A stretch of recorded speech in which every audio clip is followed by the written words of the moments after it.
Hi, I'm Callie and welcome to Kapowski Reads and welcome to my final week of 75 booked.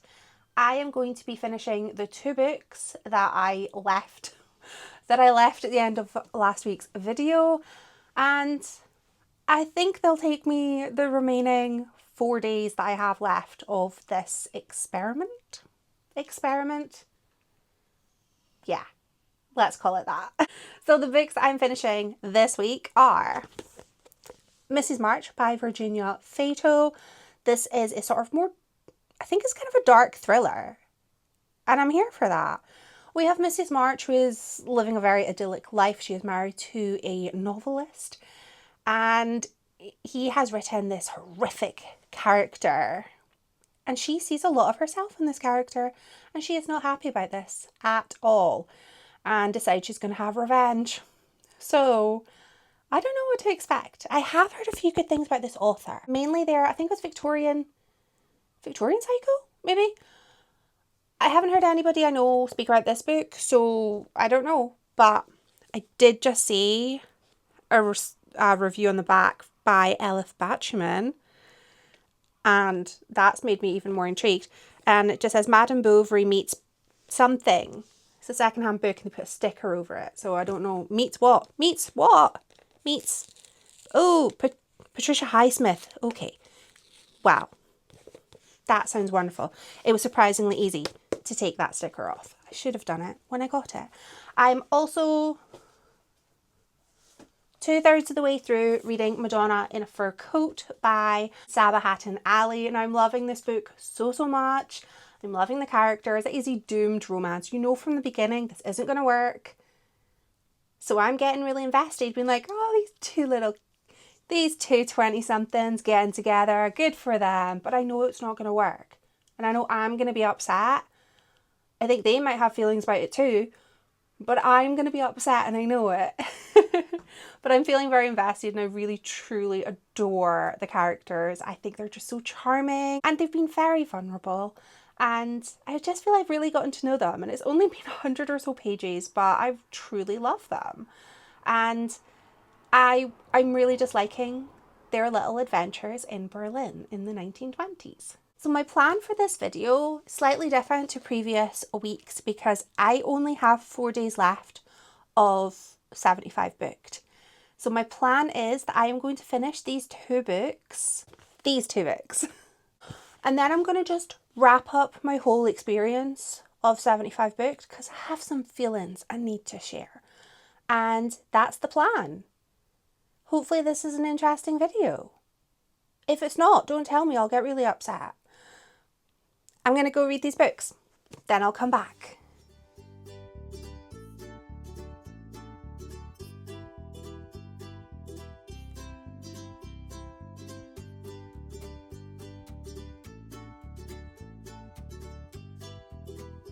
I have finished reading Madonna in a Fur Coat, and I loved this book. I gave it 5 stars because it deserved 5 stars. It's very short, but it's very impactful.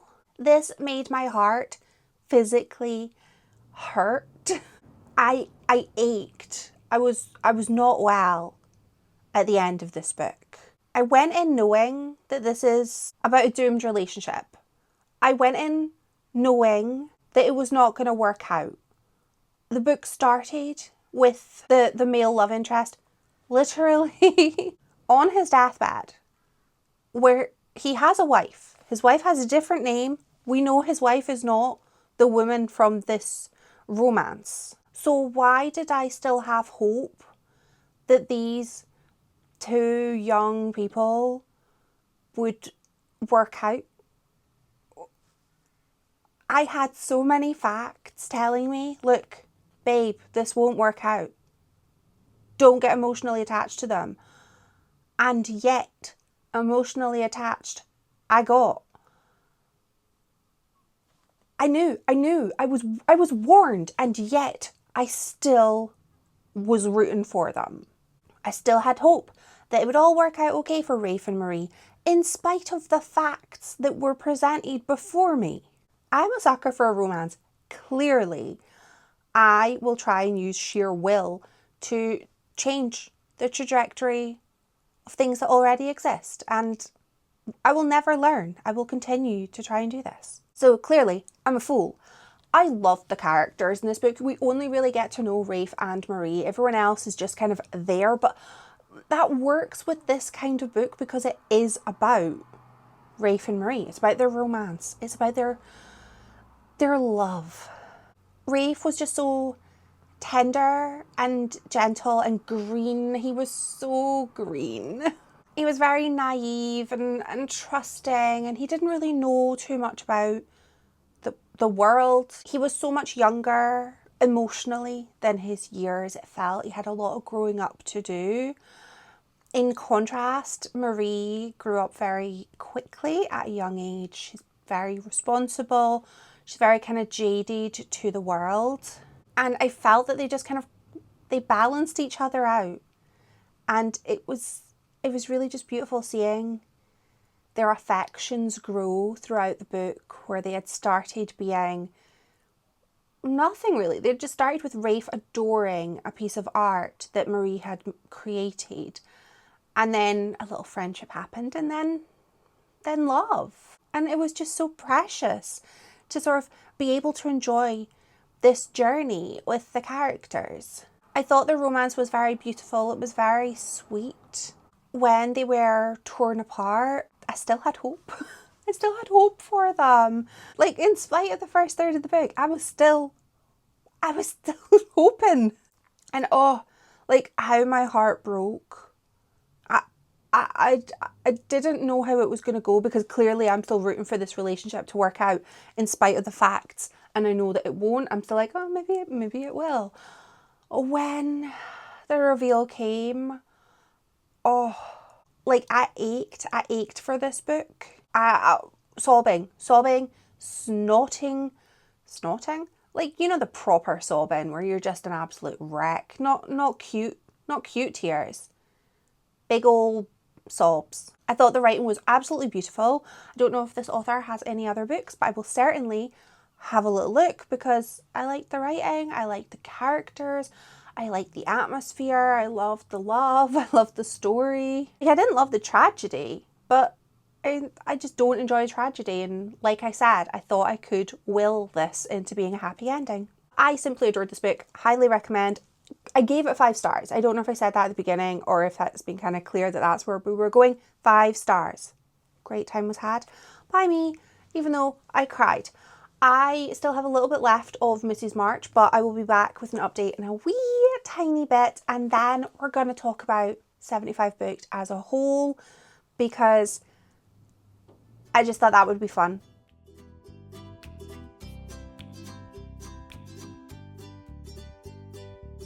I have finished reading Mrs. March.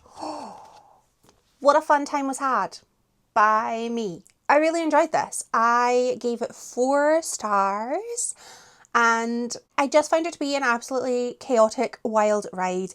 Very reminiscent to Patricia Highsmith. I have only read one book by Patricia Highsmith, but I got similar vibes from this, and I want to read more books by this author. I also want to read more books by Patricia Highsmith. Mrs. March has discovered that one of her husband's newest characters, who she thinks is quite uncouth,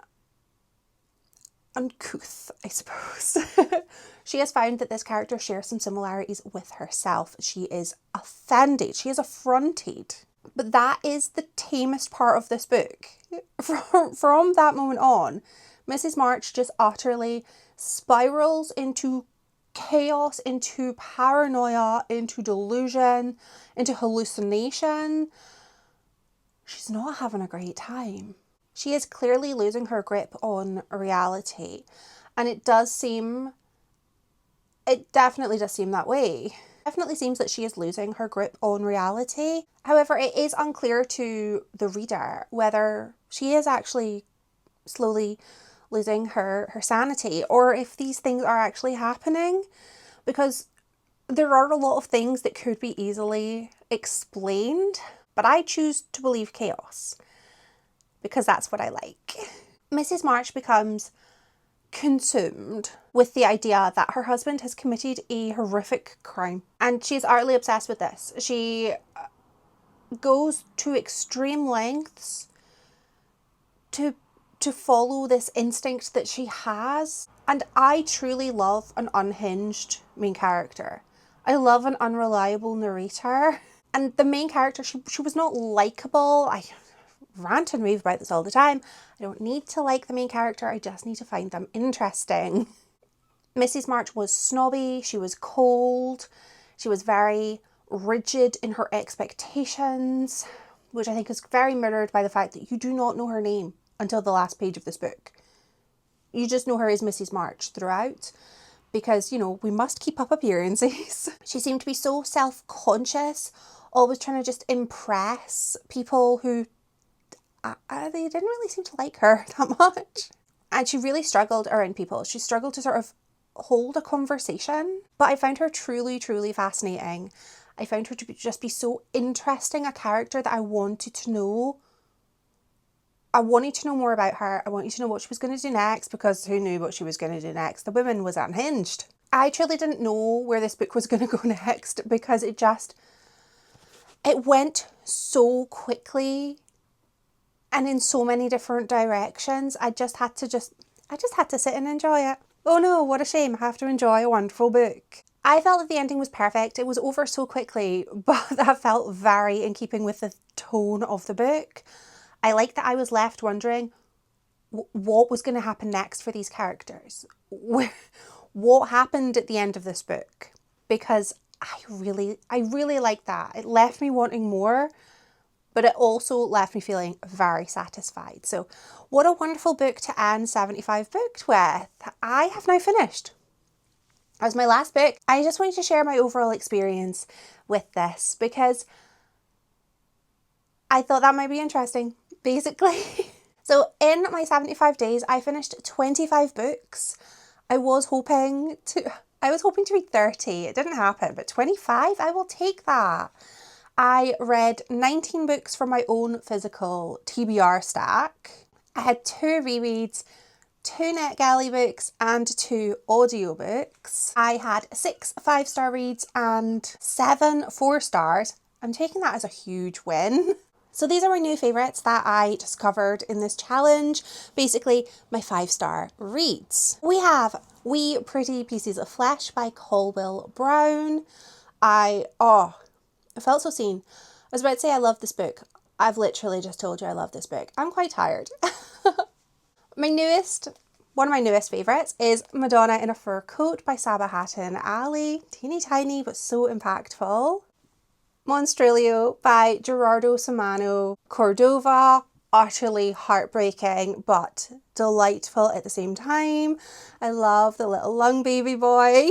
And the last 2 books in the Chilling Effect series. I love this series. It is perfection by Valerie Valdez. I also had 7 4-star reads. So 5 5s and 7 4s. That's amazing. And would I do this challenge again? I would say no. I'm going to be so honest with you right now and tell you that one of my faults, I feel it's nice to know your own faults. I know I'm shrill. I know many of my faults.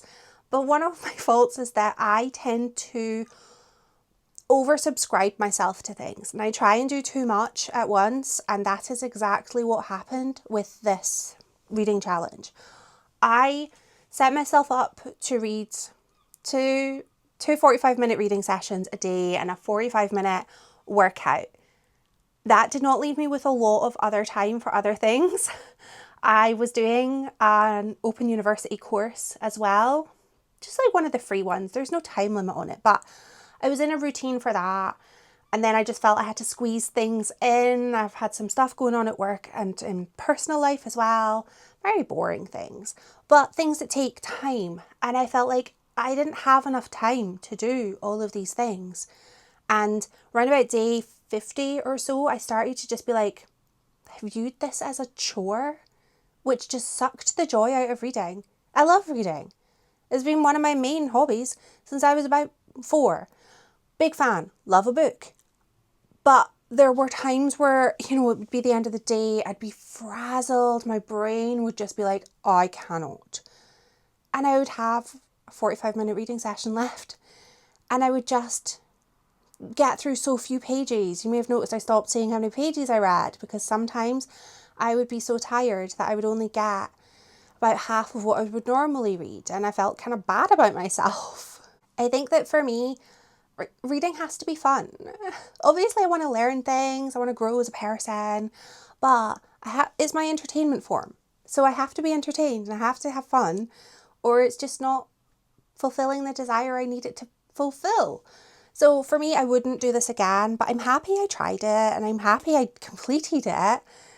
But I'm gonna just go back to reading when I have free time and not oversubscribe myself as much, because I'm a tired lady. But I got so many new favourites, so ultimately it was a win. Thank you so much for watching this video and for joining me on this little reading challenge. It has been fun, even though I did find it quite stressful. I can still have fun and be stressed. Thank you so much for watching. Bye.